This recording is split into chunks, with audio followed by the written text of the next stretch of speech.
What if your downfall wasn't plotted in a Senate hall, but in a candlelit room filled with silk, sweat, and secrets?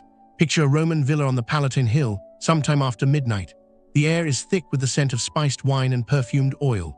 Golden goblets clink softly beneath the low hum of laughter, and the marble floors glow under flickering lamplight. Around you, nobles recline on crimson couches, draped in loose togas that barely cover their intentions. But this isn't a gathering for pleasure alone. This is a battlefield dressed in velvet. Here nothing is sacred, not the sanctity of marriage, not the code of honor among Rome's highest officers. In these chambers, bodies are currency, secrets are traded like coin, and betrayal is not only expected, it's orchestrated. The most powerful men in the empire didn't just share wine or indulge their lust. They watched, they waited, they exposed their enemies, not with swords, but with silk sheets and scandal, because in Rome, politics wasn't only fought with votes and daggers. Sometimes, the most devastating weapon was desire, and what happened behind those velvet curtains would echo through courts and colosseums, ending lives long before the blade ever touched a throat. By the time the Roman Republic gave way to the empire, a rot had begun to settle deep within the marble halls of power. The assassination of Julius Caesar didn't just mark the end of a political era, it cracked open the facade of Roman morality, revealing a culture where appearances were everything, and reality was far more depraved. The Senate still met, laws were still passed, but beneath the weight of togas and titles, Rome's elite were unraveling. The upper class, insulated by unimaginable wealth and privilege, had grown bored of traditional politics, and so they turned inward, into their villas, into their beds, and into each other's secrets. The convivium, once a refined social banquet modeled after the Greek symposium, had evolved into something darker. What began as intellectual gatherings over wine transformed into dens of voyeurism and excess. The guest list shifted, from philosophers and poets to courtesans and spies. Conversations turned from debate to flirtation, and then to blackmail. Publicly, emperors touted virtue. Augustus passed the Lex Julia Adulteriis Cur Ascendis, criminalizing adultery in the name of family values. But privately, even his own household was a web of sexual scandal. The hypocrisy was staggering. Men, especially those of status, were praised for their virility, even encouraged to indulge, so long as it didn't disrupt the state. Women, however, were shackled by a different standard. A whisper of impropriety could mean exile. A stolen kiss could lead to death. In Rome, the body was never just a body. It was a message, a stage, a weapon. Sexuality became a battlefield where reputation was both armor and noose. And when manipulation wrapped itself in silk and slipped into the dark, nothing was more dangerous than being seen. Too much. In Rome, where every whisper could start a war and every glance could end a life, sex became more than indulgence, it became intelligence. The orgy, once a symbol of elite leisure, transformed into a theater of espionage, and those who watched from the shadows often held more power than the ones writhing in the torchlight. No act of intimacy was ever truly private. Villas were filled with slaves trained not only to serve wine, but to observe. Mistresses were chosen not just for beauty, but for loyalty, or the ability to pretend they had any. Even eunuchs, stripped of manhood by blade, were trusted confidants or carefully placed infiltrators. The Roman elite had mastered the art of entrapment. At exclusive convivia, senators and nobles were invited under the guise of pleasure. Wine would flow, inhibitions would dissolve, and then came the temptations. Partners offered freely, flattery whispered into ears, private rooms waiting behind velvet drapes. But every act was seen, every indulgence remembered. Take Messalina, wife of Emperor Claudius. Behind her mask of nobility, she hosted secret contests of depravity in the palace itself, competing with prostitutes to see who could take more lovers in a single night. But her true goal, to ensnare rivals, to shame and expose them in acts they could never confess. Other senators weaponized their feasts with similar precision. Invite your enemy, seduce him into disgrace, then let the whispers spread. By morning, he would be politically naked, stripped of dignity, influence, and allies. Because in Roman politics, a conquered body was as good as a conquered province. And once your lust was laid bare, your ambitions were easy to destroy. Trust became fragile, intimacy became a trap, and desire, once the spice of life, became the tool of betrayal. Behind every sigh was suspicion, Behind every moan, a motive. But what happens when even the emperor himself becomes prey to his own palace of lust? When Gaius Julius Caesar Augustus Germanicus, better known as Caligula, rose to power in 37 CE, Rome braced for a new golden age. Young, charismatic, and the beloved descendant of Augustus, Caligula was seen as a divine gift after the dour reign of Tiberius. But what the empire received was something else entirely.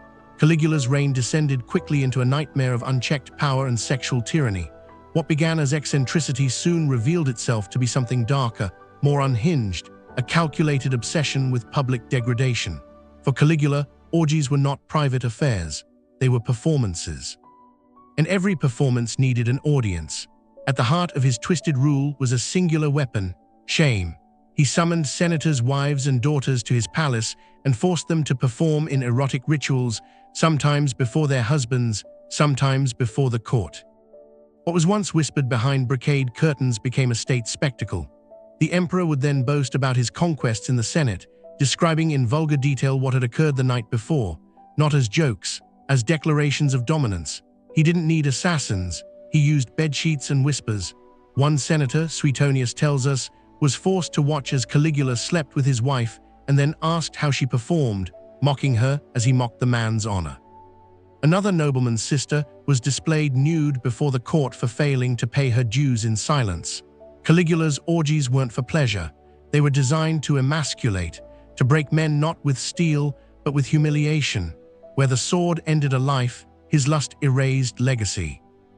Tacitus and Dio Cassius describe a court where fear mingled with flesh. The line between victim and accomplice blurred. To refuse the emperor's invitation was treason. To accept was to submit your name, your family, your body to his spectacle. This wasn't merely cruelty. It was ritualized power, a dismantling of dignity in the name of divine authority. Caligula cast himself not as ruler, but as God incarnate.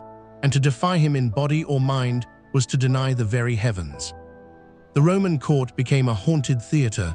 Behind every golden curtain, a trap. Behind every kiss, a threat. Behind every touch, a scream waiting to die in silence. But where Caligula ruled with shock, Nero, his heir in blood and depravity, turned seduction into symphony. If Caligula wielded sex as a whip to humiliate, Nero transformed it into a stage upon which he choreographed his empire's descent. Where Caligula was vulgar, Nero was poetic. He didn't just demand submission, he demanded participation in a grotesque opera where every moan was rehearsed, every shameful act scripted. Crowned emperor at just 16, Nero fancied himself not as a politician, but an artist, a singer, a thespian, a god among mortals. And Rome, in his eyes, was his stage. His orgies weren't mere indulgences, they were performances. Each gathering dripped with spectacle. Imagine this: a grand banquet hall draped in gold and crimson, transformed into Olympus itself. Guests dressed as mythological figures, gods, beasts, lovers, and martyrs. Nero crowned in laurel and silk, presiding not as emperor, but as Jupiter, the god of domination.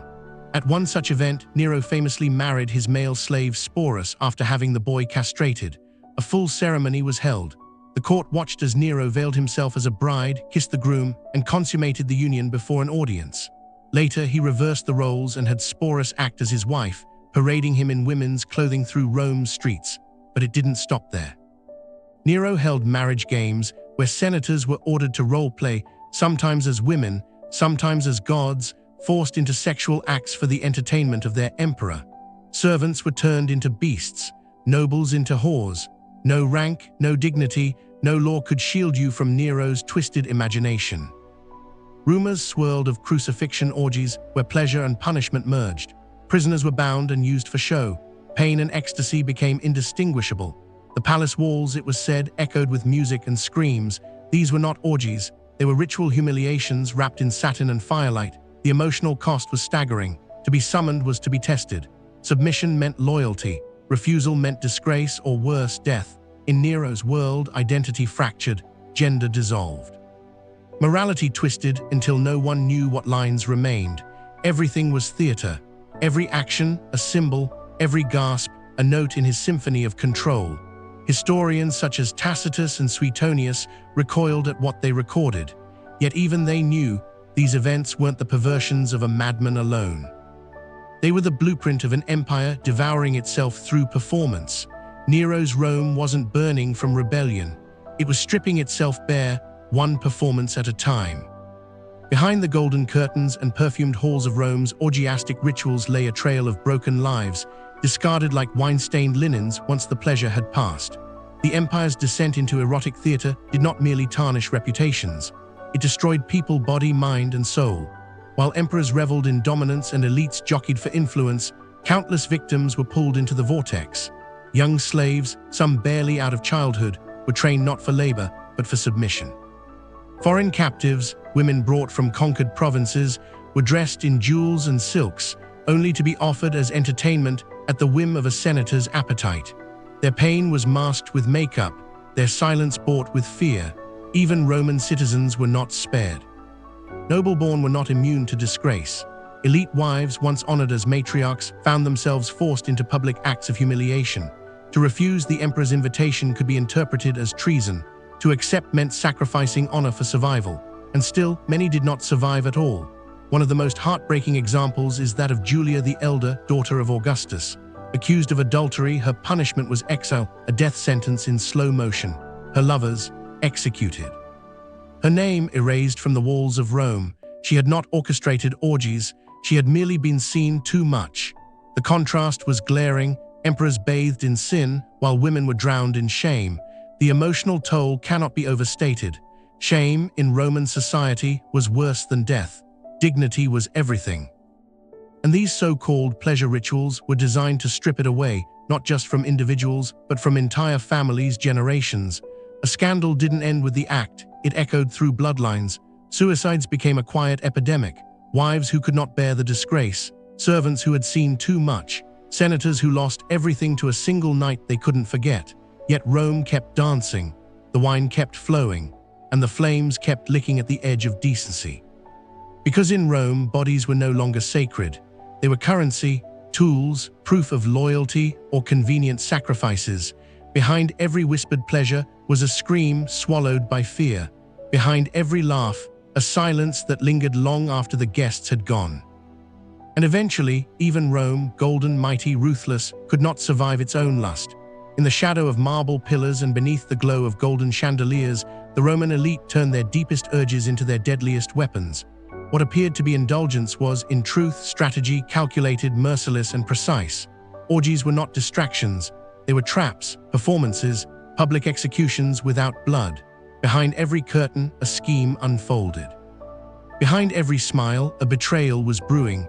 Power in Rome was never secure, not by birth, not by title. It was earned and defended in bedrooms as much as in the Senate. And when the body became a battlefield, no one escaped unscathed.